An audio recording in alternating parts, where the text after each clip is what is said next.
No. Oh, take five No? seconds. Not No. to. Take. Is that When okay? I talk, You hear me now? take full. Excellent, Yes, very good. Five seconds. Well, thank you for coming along today. We'll be having a very interesting discussion about the future of communications and marketing in jewellery.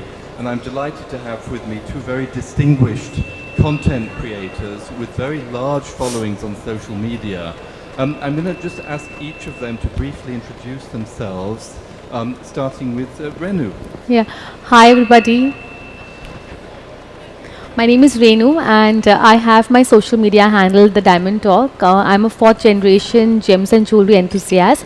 I started my social media just out of passion to share the world of gems and jewelry online. And it's been wonderful 7 years since I've curated content and I've traveled across sharing my passion with all of you all. And it's a pleasure to be back again at the Istanbul Jewelry Show. Thank you. Thank you, Renu. Shohista. Hi everyone, I'm Shohista Turdiyeva. So I run online jewelry blog, Jewellery Pursuer. I found it about over 10 years ago. So basically, I'm marketing graduate, certified diamond graduate, and also I worked in retail selling jewelry. So now I have been combining all my experiences and trying to share everything with you. That's it. Well, thank you very much. So, Shohista and Renu, I've seen all around the world at different trade shows. They're both experts at communicating jewellery in different ways, particularly using platforms like Instagram. But what we'd like to do today is explore where communications and marketing are going in the future. And so, in a way, I will be asking them to look into their crystal balls and interpret where Instagram is going and all the other social media platforms. But if I could just start with Shohista, in terms of today, Shohista, right now, how do you see communications in jewellery evolving? What is changing? And just talk a little bit about how you see the future development of marketing and communications. And, you know, since 10 years, I can see a lot has changed. When I started, we didn't have the AI. Everything was by doing researches and all things, everything by doing proper research and planning. Whereas now, AI is part of marketing. It's not experimental anymore. It's a core of the marketing. So this part is strongly evolving, I could say, in the marketing. And Renu, the same question for you. I mean, how do you see in this period communications and marketing evolving? What is changing? Yes, so communication is a key word for any profession, and even our personal lives. So it's been 7 years since I started my channel. So the trends that I have seen changing is that, people want to know about more storytelling. They want to know the emotions behind the piece of jewelry that I'm wearing. They no longer just want to invest in jewelry because it looks good on them. But what is the story? What's the emotion that a piece of jewelry carries? So that's very important. They want to know, how are diamonds sourced, from where are the diamonds sourced. So people are getting a lot more educated because of social media and because of various marketing channels. So people definitely want to go back and understand the source of the gemstones, what craftsmanship goes in making. People want to know what KT of gold are they wearing and why are they wearing that particular KT of gold. So I believe that now, instead of just showing big pieces, people want to understand the real essence behind every piece of jewelry that they are wearing or they want to invest. Thank you. So, Shohista, do you agree with that storytelling is now very much central, Yes. perhaps increasingly central That's to right. effective communications? Yes, and obviously the biggest drive is the Gen Zs. They became more knowledge demanding, they want to know everything. And now they are more into more investment-based pieces. And that's why, which means that kind of, generally brings up the storytelling. And if they want to invest something, they want to know what's behind, especially the sustainability and recyclability Yes. is the key trends at the moment. So now let's start the difficult part of our exercise, which is looking into the future and trying to gauge how communications and marketing will evolve. So, Shohista, picking up on Renu's point about storytelling and the importance of storytelling in communications, looking forward, how do you think stories are going to be told better in the future? What kind of tools are going to need to be deployed to tell these stories? What part will AI play?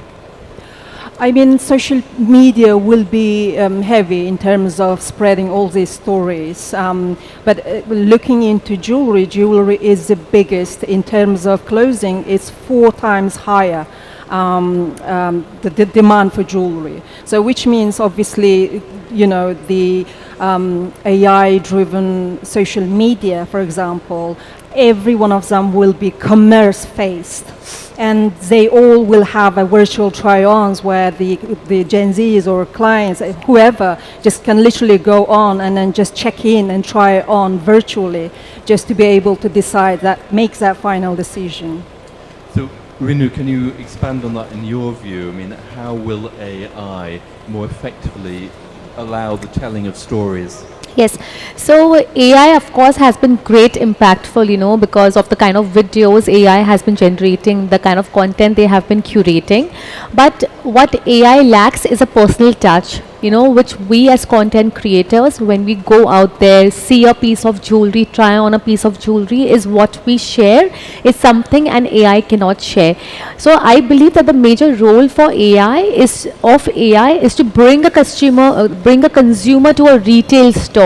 But the actual sale will only happen when there's a personal interaction and involvement of a salesperson associated. So that's the role of AI, to bring anybody to the retail store, but eventually you need a personal touch, a personal element who can guide to a consumer what sort of necklace should they invest in or what stones are there. Okay, so that strikes me as being perhaps a polemical point Yes. of view. Because some would argue that AI can and will be able to personalize, AI will get better, and maybe in time will learn through machine learning how to convey emotions. I mean, what are your thoughts on this, Shohista? Can AI personalize a jewelry transaction?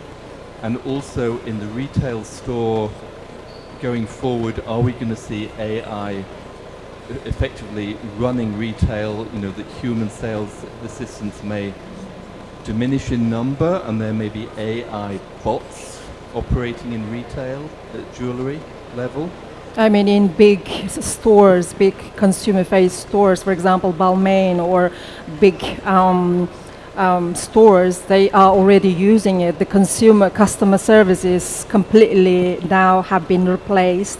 You know, you might have already experienced by talking, you think that you're talking to a person, but it's actually a virtual AI is replying. But when you say, I want to talk to agent, and then that it will connect you to the real agent. So this kind of experiments already in place, and that will be the core of the AI in the retail-faced. And Renu, what are your thoughts then with regard to the future of retail and how it may change? I mean, my understanding from what you're saying is you still believe that the human element in communications and sales will continue to be important, but what will change in terms of selling, in terms of AI input? Do you concede, for example, that there will be the emergence of AI bots in retail and that AI may facilitate some personalization? Yes, so AI may personalize it, but again I will repeat that AI will not be able to generate sales. Sales will only happen when there's a personal interaction, when a salesperson is expressing to the client what a piece of jewelry holds, what emotions are there behind a piece of jewelry. In terms of retail segment, of course, as Shohista mentioned, you know, augmented reality is something. So of course, you know, so instead of trying on every piece of jewelry, the consumers may come to a retail store and may just swipe through what sort of necklace will enhance their face, or what sort of earrings would be suitable for them. But eventually that's just one part of them making their selection. But the final selection will happen when they see the piece of jewelry in their hand, and when they will touch it, feel it, and they will understand, yes, it's speaking to them. Okay. All right, so let's just take a step back now and talk about the future of marketing. In terms of the platforms of social media, which platforms do you feel are the most important today, and how do you see that evolution in future? Are you seeing certain platforms emerging fast and overtaking others? Are some platforms on the up and others on the down? Shohista? For me, Instagram, TikTok, Facebook, and Pinterest is a driving force at the moment, and I think it will remain the same for until I can see 28, unless we see different, applications and social media platforms coming up. Do you see Pinterest on the rise? Well, it is already. We've got over 6 million people on Pinterest, intent-driven style, looking for matches and kind of event searches. And how is Pinterest evolving as a marketing tool in jewellery right now? Well, because it's intent-driven, which means that people have already in mind what they're looking for. It's a wedding, engagement, whatever it is, but it's already AI-driven, and you can actually see this very consumer-faced because it's AI advertised-driven. So, CEO is quite strong on Pinterest. And Renu, what about you? What are your thoughts on what are the main platforms right now for communicating and marketing jewellery, and what may be changing in terms of the platforms? Which platforms are going up, which are going down? So I totally agree with what Shohista has mentioned. Instagram is a platform that we all are very strong on. So that's one platform. Of course, Instagram keeps on bringing all its changes, as it's evolving over time after time. Earlier it was short reels, now we have informative, educative reels. Earlier it was just one static post, now we have a lot of carousel, and even like the form of music and the form of engagement and the algorithm, everything there. David is taking a selfie to post it on his Instagram instantly. So maybe on yours as well. Yes, absolutely. We'll discuss that later, but this is the way it goes, right? This is communication. Absolutely, yeah. So basically everything is sharing live, as David is doing, So that's the whole crux now. People want to share emotions, people want to say stories as it's happening live, to connect with their audience. And what about TikTok? If I could just start with Shohista. In terms of communicating jewellery, what role does TikTok have now, and what's your sense about how TikTok will evolve in the future, and how do you differentiate the content on TikTok from Instagram? Content in TikTok is more like knowledge-based and short and educational, whereas Instagram is a lot more luxury and very high-end, and that's what drives Instagram's value. And Renu, how do you see the difference between TikTok and Instagram in terms of the type of communications they offer? Right. So sadly in India, TikTok has been banned as a platform. But from what I've heard, yes, that TikTok is more value creating, more educational. At the same time, it's sometimes a bit more casual as well. So I guess it depends on the kind of content that you're curating, whether you want to curate something fun, you want to curate something more meaningful, something more powerful. But I believe that platforms are important, but more than that is your content. Your content is the driving force. So if your content narrates with your audience, if you're able to share your passion with your audience, they will grasp it very well. So more than a platform, focus on what you're sharing. Anything shared valuable will reach to your right audience. Okay, very interesting. So talking about the type of content that is offered in the jewellery world, we are now seeing big important changes in jewellery markets, notably the Iran war, for example. How do you communicate the impact of real-life events in your communications and, if you like, marketing of jewellery? And what are the most important issues to be communicated right now in the jewellery world? And Shohista? that's the main difference between human is emotion. Yes. And, you know, and that's the only things that I think will not go away or will not be replaced by AI. So us being authentic, us being, you know, kind of emotional and sharing the stories is the drive that I think AI cannot just replace as yet. But don't you think that as AI evolves into the future, that emotion can come in from AI? I mean, AI is basically driven by machine learning, machines learning Yeah. from other machines. Yeah. And clearly we've seen great strides over recent years. Don't you foresee the possibility that the AI content can better communicate emotions driving jewellery sales in future?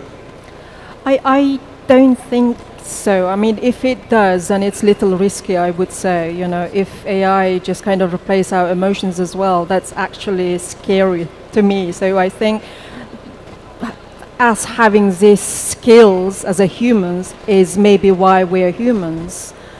Renu, do you want to add anything to Yes. that? So, of course, like I mentioned earlier, with the use of AI, we can generate great content in terms of quality, in terms of expressions, in terms of color edits of the gemstones as well. That can be very appealing and that can drive consumers to a retail space.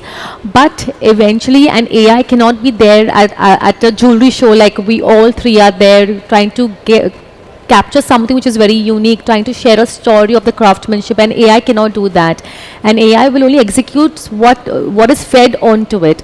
But all of us, you know, because we are present at a physical show, we see, we feel, we understand, we interact with consumers, we interact with students, we interact with retailers, with wholesalers, with vendors to understand what are the challenges that they are facing, what are the important trends that will be coming out. Okay. So, talking about the future of marketing is one thing. We're also talking about the future of communications. There are certain real-world drivers in the jewellery markets right now. Key factors such as the Iran war, the soaring and volatile precious metals prices, Yes. and the impact of US tariffs on trade. Now, both of you are very much involved in marketing, but do you acknowledge and refer to these challenges when you communicate in jewellery, and Yes. how do you do so? Who would like to take that first? Yes, certainly. I mean, as it is the challenges as well as a part of the lifestyle, so we do have to communicate by sharing the stories, you know, and also, for example, I do get to be asked about the materials in this current environment because of the high price of gold and the silver. So there are so many different stories in terms of replacement materials that I share, and you know, that's the trends.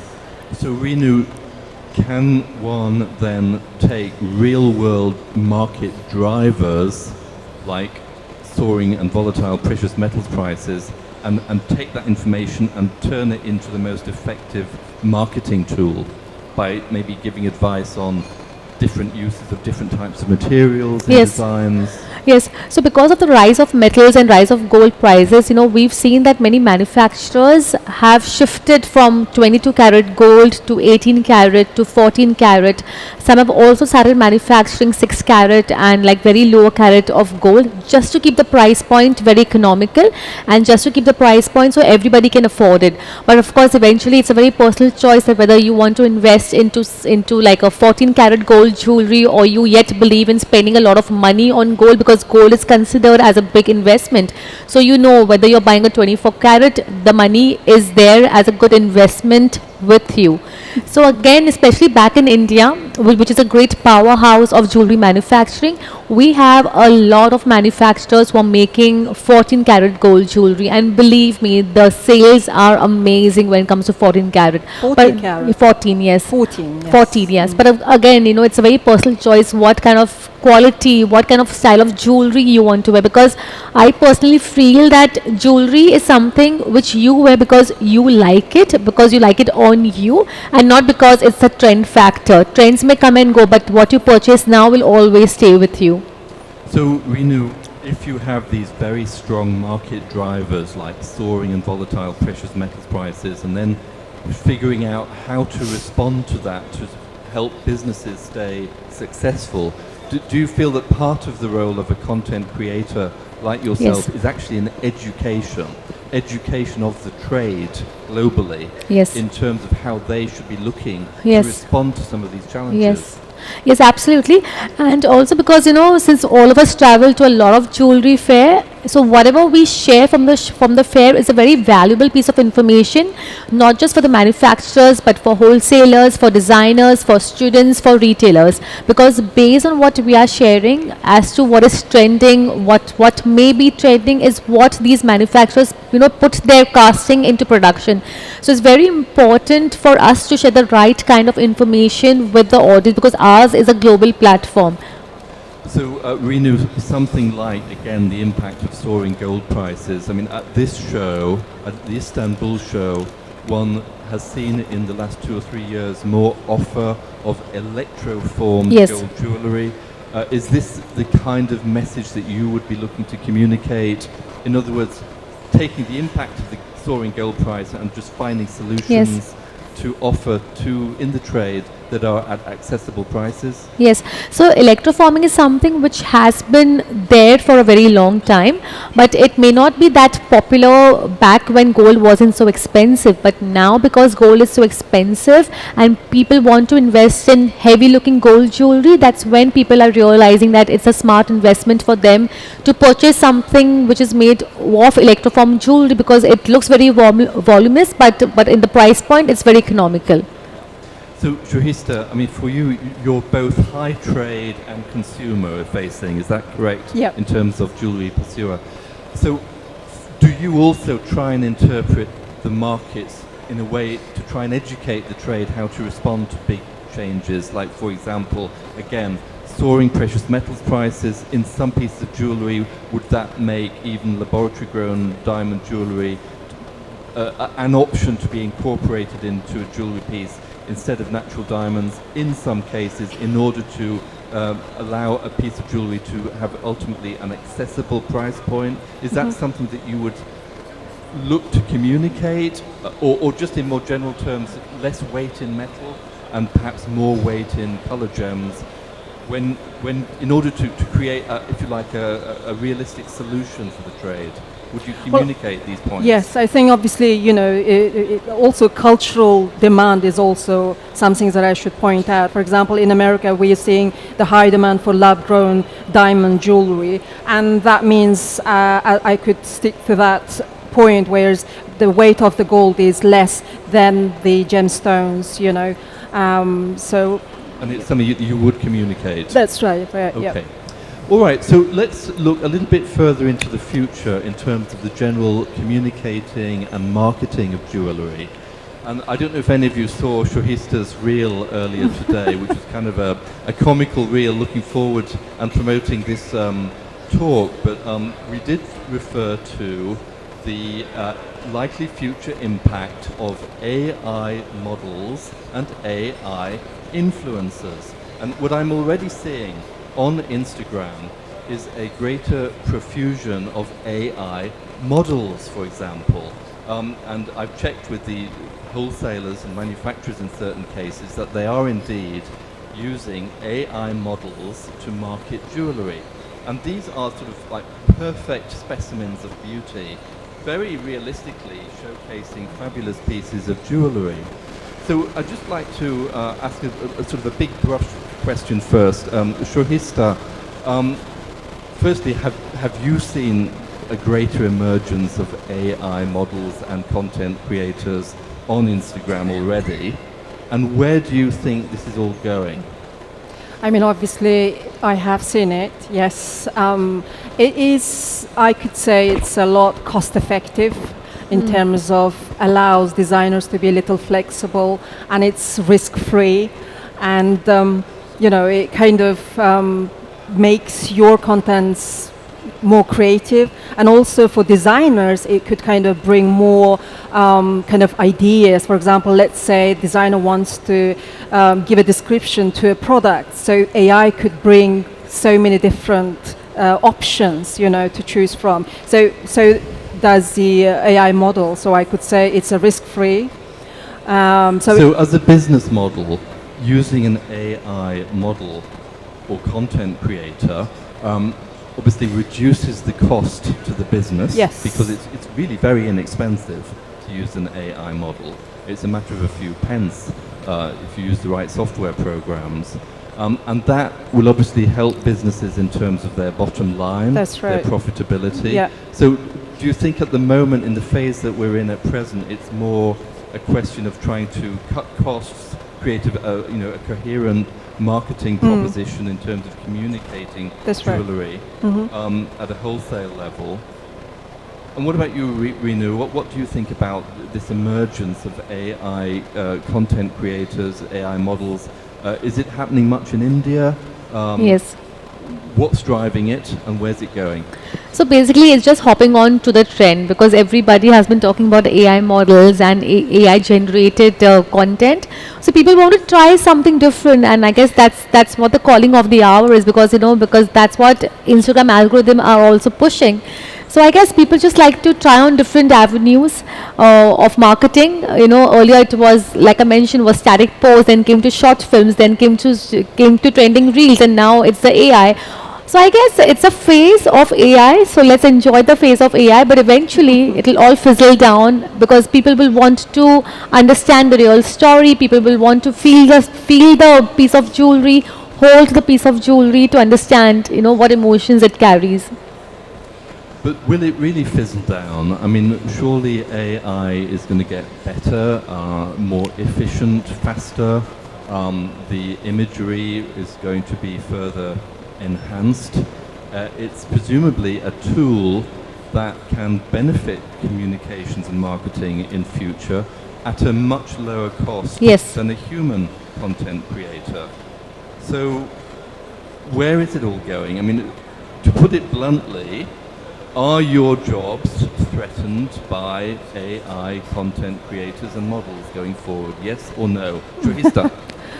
I think it's no for now. If it comes, we'll see. Let's wait and Yeah. see. But at the moment, what I'm trying to do is adapt quickly to the changes. So far, every different platform has a rapid change and algorithm Yes. change as usual every day. So I'm trying to kind of rapidly change. And also, I'm a brand. I have built and I have a trusted, Voice. community. So that probably AI won't be taken away. Maybe that thing would still stay there because word of mouth is also still strong.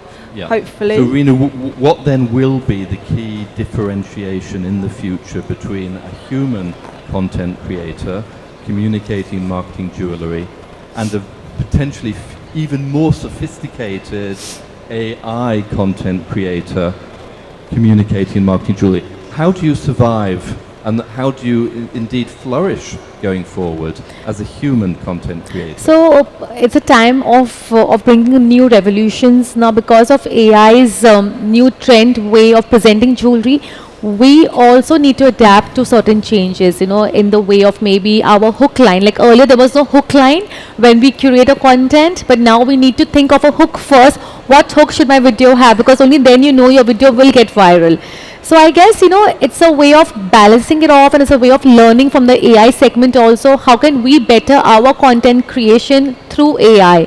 So I guess instead of being petrified that our jobs will be taken over by AI, I think we should take it as Change. someone with whom we can force. learn, we can encourage ourselves, we can adapt. How can I bring more variations to my content creation? Because like I said to you, AI will bring a consumer to a retail space, but it's me and my voice that will make that conversion happen. And secondly, I can go physically traveling from show to show, but AI cannot be there physically traveling from show to show. Well, I'm sure that AI can appear at all of the shows if you engineer the right software Yes, program. yes, absolutely. But in terms of, if you like, in the future differentiating yourself as a human content creator and brand from the most sophisticated AI content creator, what are the key points about you? I mean, firstly, obviously, you've built a community, Yes. your community, Yes. and you've built your own brand, Yes. which between the two of you has hundreds of thousands Yes. of followers on Instagram alone. Yes. I presume there is an element of trust that is relevant Yes. here. Yep. So he's talk about trust. As I mentioned, the word of mouth, whereas when I speak to the different designers with different demands, different requirements, and I'm the one who is the bridge in between these people and the exhibition, for example. So this kind of trust cannot be, found anywhere or in AI. Probably. AI could suggest, you need to speak to this, maybe this email could be better, but it wouldn't kind of give and use the personal emails of that person to make your work even easier and better. So. And what about personality? I mean, will AI content creators in jewellery be able to project personality in the future, individualism, personalization? That's yes a scary or no? thing. Renu? What do you think about that? It's already in place, but it's a scary thing. It could. So there are some you, stuff are you cannot be conceding replaced. that element of what you do is under threat? That if you have a distinctive personality that you express through your work, that equally an AI content creator can have their own distinctive personality, which people may be attracted to. And ultimately, trust. Yeah. It's a tough question to answer, to be honest, because, they can maybe replace my face with AI or maybe even get my voices, But again, having to have the face-to-face communication and emotional understanding and kind of calming each other is kind of things that we human miss, we miss to listen to each other. So it's difficult question to answer for me. Let's just explore very briefly the future of the printed word in communicating and marketing jewellery. Question for either panelist. I mean, do you sense that we are seeing the ongoing demise of print journalism and print marketing?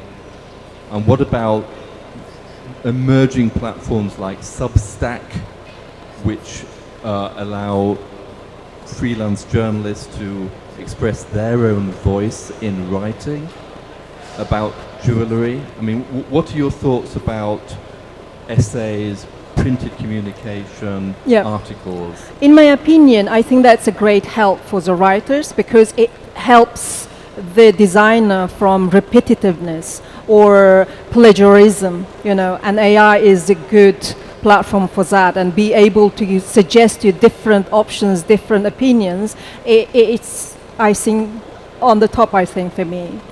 What do you think? Can many people make a living from Substack in jewellery writing? I mean, or is it just a small income opportunity for journalists? Earlier, before we got Instagram and before we got social media active, that's much before the lockdown, I believe.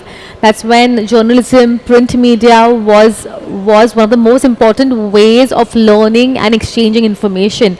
But now it's a fast-moving world. I don't have to pick up my book and then turn my pages to know certain things. I can just pick up my phone, tap, scroll from one window to the other window, and I get all my answers so now. Short attention spans. You think Short, because I believe, So in communications and marketing of jewellery, is it a matter of just getting that message across quick and fast, attractively, and in a way that people trust?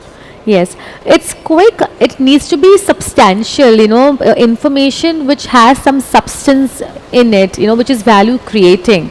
So people as a reader would like to watch that particular engagement channel or that platform where they learn something from it, whether it's a magazine or whether it's an Instagram channel of any of the social media influencers. So I think the content is the key word. All right, so I'd like to open up for questions very shortly. We'd be absolutely delighted to take your questions, so do start thinking about them, and we have a microphone on hand. But before I call upon questions, I'd just like to ask the panelists to give me their thoughts on how AI can be used to identify jewellery design trends in the market, and how that you would use AI to express those trends to your viewers. How important a tool will AI be in terms of clearly identifying the hot jewellery design trends in different market segments? Either panelist. So as we travel around the world, each region has a different trends, whether it's cultural significance, it's something very personal, or it's something dedicated to a region. Like since we are in Istanbul, we see a lot of gold jewelry, we see jewelry inspired by the Ottoman culture, we see a lot of jewelry of turquoise, of evil eye, because that's the kind of culture that's trending in a particular region. But whereas say if you go to USA, we'll see lightweight jewelry, not much of gold focus, something very simple, something very dainty. When you come to India, we love to wear big jewelry on special occasions, so you will see a lot of heavy bridal jewelry, because we Indians love to wear jewelry. And is the content of that heavy jewellery changing now because of the soaring gold price? So getting back to that, like I mentioned to you, people have started investing in 14 karat gold jewelry. Is that across India or just the north? Everywhere, globally. So the idea is your gold KT is less, that means the value is less, but the look is as big. So in fact, a lot of bridal jewelry back in India, people have started making in 14 karat.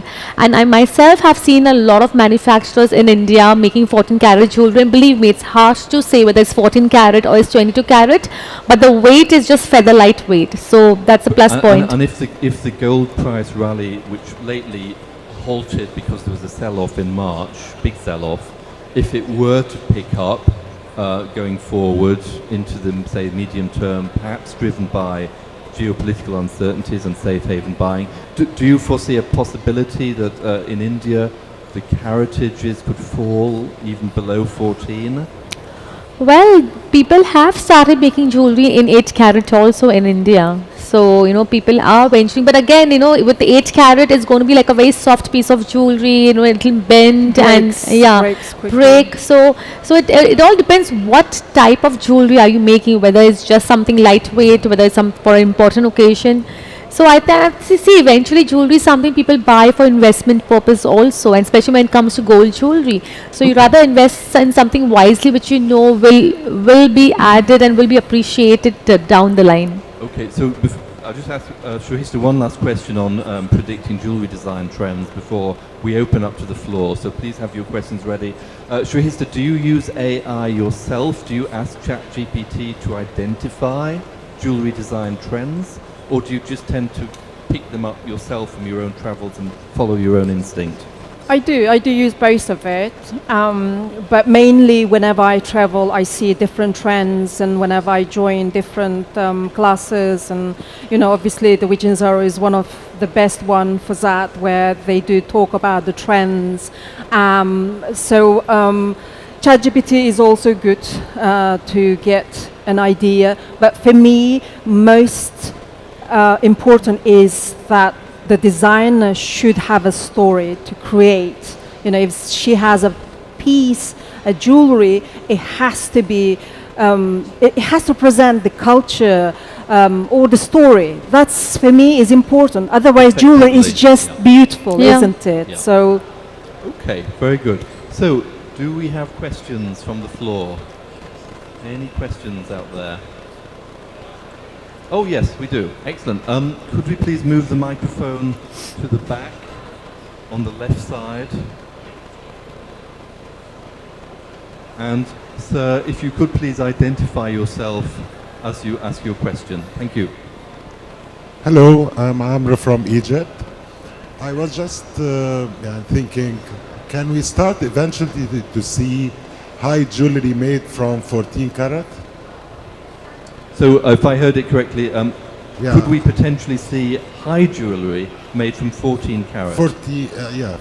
Very good question. So, Renu, I'd like to ask you this first, because just imagine a scenario here where over the next few years the precious metals prices keep rallying even further, for whatever reason, perhaps geopolitical uncertainty or other factors, to a point where the jewellery becomes so expensive that even could high jewellery be from 14 karat and up? Would attitudes change? Yeah, especially from big brands like Van Cleef, Bulgari, Cartier.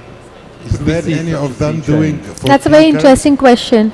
It's a very interesting question. So, well, I'm guessing if the prices really go very high, there could be possibility that the high jewelry brands shift to 14 carat. But that's something which only we'll know once the prices get very high and the brands share the press media. But if you ask me, would I like to wear 14 karat gold jewelry as my personal choice? And I would rather say no, I rather invest in something 18 karat or 22 karat. Yes, Because but what if the price is just so high? I mean, Yes, already, yes. gold prices shot up 64% yes, last year. but then in alone. that case, instead of spending a lot of money on purchasing something that looks very good, I may invest in something which looks small, but I know this is 18 karat or 22 karat gold jewelry. So maybe my selection may alter then. Instead of buying something very huge and beautiful looking, I'll go for something very subtle. So I guess that's what I would bring in a shift in, for my personal choice, but I would invest in something which is 22 carat. Yeah. I But mean, currently, big brands are not producing 14 carat. Currently, I haven't heard any of the 18 big carat. brands. as far I've as not I heard know. of that. Yeah. I could. It's a really good question, by the way. But it's Yeah, it's a very interesting question. I would say if there were such a scenario of a future, an ongoing, continuing, huge boom in precious metals prices, in my personal opinion, I could foresee a time where some brands in their lower high jewellery ranges, if you like, collections, Yes. might start offering Yeah. 14 carat. Yes. But there would always be demand, I think, for the 18 carat or the And 22 at the very top, because the very top of the market, Yes. there's so much wealth there that there would always be, strong element of demand to pay really big money for high carat Yes, gold and jewelry. just want to add something. So when it comes to high jewelry brands, they have their two different line. One is extremely high jewelry and one is fine jewelry. So like David mentioned, maybe the fine jewelry segment they could come to 14 carat, but on the other hand, since the main consumers of these high maison are the ones who are either from the royal family or they are very people who have a lot of money to spend and to buy jewelry. So for them, it's 14 carat or 18 carat or 22 carat won't really matter. So they would rather buy something which is 22 carat. And Yeah, is at it the very normal to top, have definitely. a brand that have both of them? So a brand X, is it normally to have a 14 and 18 carat at the same time without hurting the brand image? Sorry, I'm not able to understand. I think it's a question of market positioning. Yes. So Yeah. some suppliers or brands would introduce ranges of what they call high jewellery, but a super brand might question that was actually high jewellery and might say, well, it's actually fine jewellery. So it really is, about the individual marketing approach, I think, of the brand. It's a hypothetical question. Shohista, did you want to add something? Well, I mean, it's always good to have the options in terms of 14 carat, but at this moment, maybe not, but, in question, so I'm not sure Okay. for that at the moment. Any other questions from the audience? Oh yes, we have one. Thank you. If you could kindly pass the microphone, please do identify yourself. Hi, this is FA. I'm a local. First off, welcome to Istanbul. Thank you. I'm a marketing professional for about 10 years. And you just mentioned that AI is actually a risk-free version of marketing in terms of how it reflects things in terms of marketing. My first question is how would products will be reflected in B2B?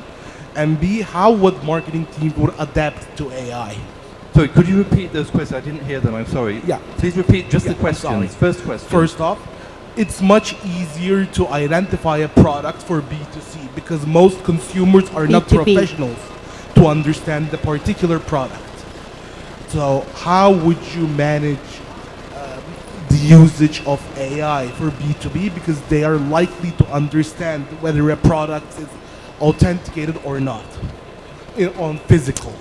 So what I'm understanding is you're asking us how will we use AI to educate a B2B client? Not quite educate. So let's just say you modeled a certain product on AI and it doesn't necessarily give the final outcome Okay. as is. Okay. How How do you model it initially? Okay, I think I've seen real-world examples of this. Most. For example, in the United Kingdom, there is a wholesaler called Nysa Creations, NYSA Creations, which you can find on Instagram. They are a wholesaler. They're one of the biggest gold jewellery wholesalers in the UK. But in terms of their marketing, they use AI models on Instagram, and they are very effective. But all they're trying to do is to appeal to retailers, and I think they're doing a very good job of that. So they're not getting into the technical details of the offering. They're actually just presenting the beauty of the piece in a cost-efficient manner via AI, by using AI models. I'm asking about the accuracy of the product. I presume it is perfectly accurate because it is just generated visually from the original using AI. And the model is wearing the jewellery. And it looks pretty much like a human model, but it's... I think in that instance, I notice is that this 3D model has been built before the actual piece is made. So once there is a demand, and that's when they try to make the piece for you. So yeah. And at the end of the day, the Instagram marketing is really just a trigger for the retailer inquiries to the wholesaler or manufacturer.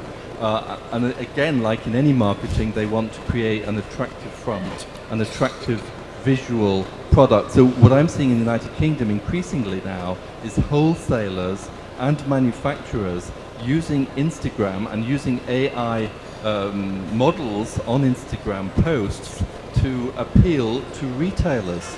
So it's becoming right across the board. Just one very last question, if I may, to my panel before we close. I would like you to sort of imagine and look into your crystal balls a little bit, just to build a little bit on the gentleman's excellent question. For the super high brands going forward, like the Cartiers, how do you foresee that their Instagram marketing will evolve?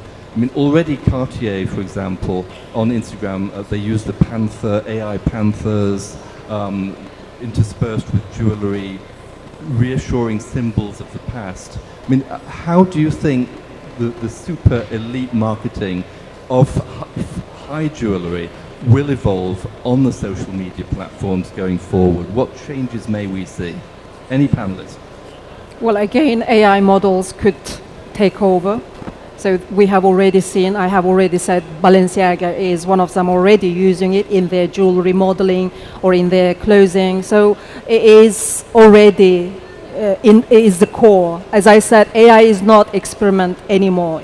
We're already using it. We're already adapting to it. So. Renu, anything to add? I think what she said is perfect, yeah. Okay.